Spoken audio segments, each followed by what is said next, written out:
Hello, ladies and gentlemen. It's the one, the only Spiral Jackson, and I'm back again for another YouTube video. And I just want to apologize for my absence. I know it's been quite a long time since I've actually done one of these legitimately. But before I say anything else, I just want to wish well-being to every single person right now dealing with this hurricane we're right in the middle of. Right now, guys, I'm located in South Texas. Been back home for a while, and if you live in a cave, just to let you know, South Texas, we're all going through a crazy hurricane right now. Now, I am not ashamed to admit when I'm wrong. I don't like to be wrong, but I have no problem admitting when I'm wrong because it doesn't happen that much. So, I was wrong about this hurricane, all right? And like I just said, I hope everybody's safe. I hope everybody's dealing with this right. But let me tell you about my experiences with Hurricane Harvey so far. All right, today is the 28th. It's not even noon yet. So let me go ahead and tell you how I've done with it so far. It's been here since about Friday afternoon. Well, they were telling us all last week to prepare for Hurricane Harvey, to prepare for Tropical Storm Harvey. It's a Category 1, it's a Category 2, it's a Category 3, it's a Category 4. It's not a category at all. It's going to be a Category 5 when it hit. And let me tell you something. Earlier this summer, they already scared us with some crazy storm that was supposed to happen. And you know what happened? We got rain for like 12 hours, then it passed. No wind, no damage. Not that I was rooting for damage or anything. I'm just saying the way they hyped it up, you know, I would expect at least a tree to come crashing down in my backyard, but you know, nothing happened. So I said to myself, the media always does this. They always overplay things. This is nothing but a ploy to sell more insurance and sell more groceries. And that's legitimately how I felt. But I'm no fool.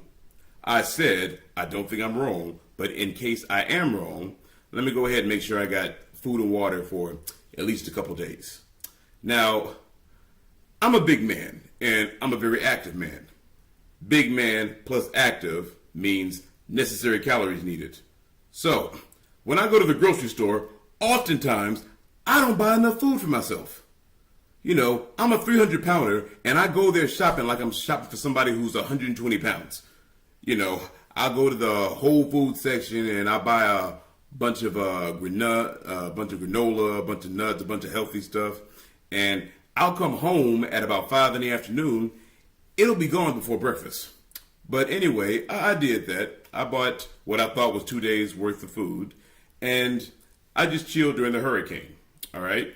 So it's Friday evening, and that's when the rain starts.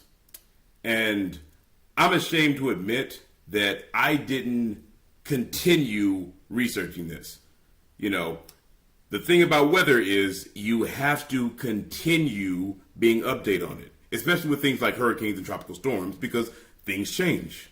You know, it was over a decade ago when we had a hurricane come through that was called Hurricane Rita that did no damage.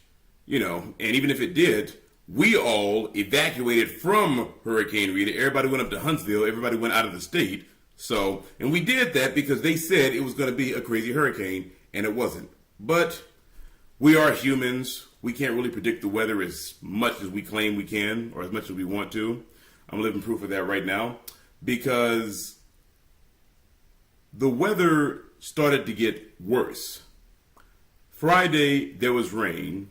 Then there was a report saying that it was going to continue on until Thursday of the following week. And I'm saying to myself, well, you know what? I might be wrong about this. So after it rained Friday, it continued raining till Saturday. Then it stopped for a good 30 minutes to about maybe an hour and a half. And I saw my window of opportunity. So I didn't want to drive too far, you know, because I had already eaten my 2 days worth of food in 12 hours. You know, I wanted to go get some more food, and this time buy a lot more food that would get me through at least 3 or 4 more days. But I didn't want to drive too far. So I drove to the Dollar General that's right down the street from me. And guess what? They were smarter than I was. There was a sign on Dollar General saying, "Due to the weather, we will be closed to further notice."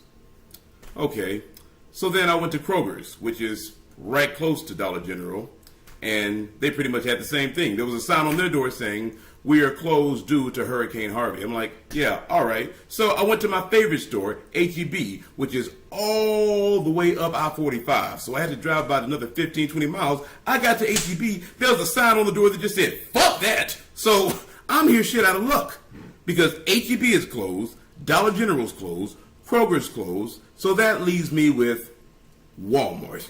That's right. Say what you want about Walmart, and best believe me, I'm about to say what I want about Walmart in the next few seconds, but Walmart is one of those places the rapture could come down, and we'd still be in the middle of Walmart asking where the milk and cereal aisle is, which, by the way, that always bothered me. Why the hell are the milk and cereal aisle always so far away from each other in every single grocery store you go to? Because I don't care where you go to buy groceries. When you are down the cereal aisle, there's always a refrigerated section right down from you. But they never have milk. They never have milk. It's always meat, Lunchables, some shit. They never have milk. I'm sorry to state the obvious here, but 75% of the people that are buying milk are pouring it in their damn cereal. Why not have the milk right down the damn cereal aisle? What was I talking about? Oh, yeah, the hurricane, buying provisions and whatnot. So I'm in Walmart getting everything I need, getting some frozen foods, getting some pantry foods, getting some canned foods, getting as much water as they had left because they did not have much left. They didn't even have any on the shelf. I had to stand around for about 20 minutes and wait for them to get about 6 packages from the back. I swear, man. During a hurricane in Texas, when you're trying to get water, it's like trying to buy cocaine. You have to use secret words. You have to wait around for somebody. And if they treat you like shit, big deal because you need water, So after I got my provisions, 2 things really hit me. You know how you know things, but they don't really hit you until you get to a certain point? 2 things hit me. 1, oh shit, that's right. We're preparing for a hurricane. 2, oh shit, that's right. I'm in Walmart. So, even though Walmart always has about 20 to about 30 registers, only 2 of those motherfuckers are open. And guess what? During the preparation for Hurricane Harvey, there was no different. So, I stood in a mile-long line in Walmart for about 60 minutes, almost an hour. So, I spent about 45 minutes getting groceries, and then another hour standing in line.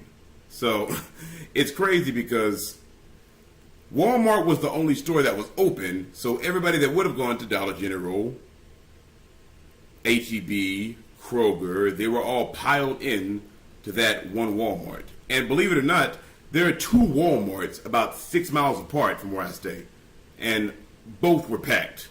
So I get my stuff, I get home, and another reality hits me when I put up my groceries and everything. Another reality hits me, okay? Now, let me tell you what I do to make money right now, okay? I am in a ride share, so I drive for Uber and Lyft. I'm also a contractual teacher. Now, some of you guys are wondering what that is, a contractual teacher. Well, that's basically a glorified substitute teacher. Now, you guys might be wondering what the main difference is between what I do and a regular teacher. Well, regular teachers, people who are actually on a 10-month contract that's already signed, those teachers could have a giant earthquake rip through their school, and the district could tell them they don't have to work for the next month and a half, and they're still going to get paid. Me, I don't get paid unless I actually am working at the school. So, let me run that by you again. I'm a substitute teacher, I'm an Uber and Lyft driver, and there's a hurricane going on. So guess what I've been doing for work? Not a damn thing. So, as everybody who's either been fired or laid off realizes, there is a positive to not having to work. I've been catching up on my Netflix and Hulu and whatnot, and I've also been catching up on my gaming. I've been on my PS4 and my Xbox a lot, and I'm not going to lie, a big part of me is enjoying it, and a big part of me is bored as hell. But one of the good things about not working, one of the good things about being trapped in your house is you get to stay up as late as you want because you have nothing to do in the morning, and you get to sleep as late as you want. Or so I thought. So let me tell you what happened this morning. You know, I went to bed last night after watching some Netflix and gaming on my PS4. I went to bed at about 7 o'clock in the morning, which it was still dark outside. Because, you know, during a hurricane, it could be 9 o'clock in the morning. And depending on where you are, it's still going to be pretty dark. So I go to sleep at about 7 o'clock. I get a call 2 hours later from my sister. She wants me to come over to the house during a hurricane to help her fix a window that's been cracked during the hurricane. 3 problems with that. All right. 1, my sister must think I'm Jesus because she either thinks I can work miracles, walk on water, or she thinks I have any type of carpentry skills at all, which I don't. Because there are contractors that wouldn't come out during the middle of a damn hurricane to help you with a flipping window. But anyway, I get up, trying to be a good brother, walking through the rain because I don't have any umbrella because I'm a dumbass. I go over there, and I try to help her with the window, okay? I'm thinking she has like an extra sheet of glass. I'm thinking she has like a blanket or something she wants me to put up there. I'm thinking she at least has a big sheet of cardboard that I can put up there. What did she give me? Tape. Regular ass tape. Not duct tape, the kind of tape you use to put stuff on the refrigerator when you don't have magnets. That type of tape. So I'm in the back for about 15, 20 minutes messing around with a window trying to put up a plastic plexiglass window like thing with nothing but ordinary tape. And the whole time I'm sitting there, I'm like, why am I here? Why am I here? What progress am I making? So, in conclusion, I just want to wish everybody well. I hope everybody's doing well during Hurricane Harvey, and I'll be around with more YouTube videos in the future. So forgive me for taking so long to get back. Ladies and gentlemen, stay safe. Spiral out.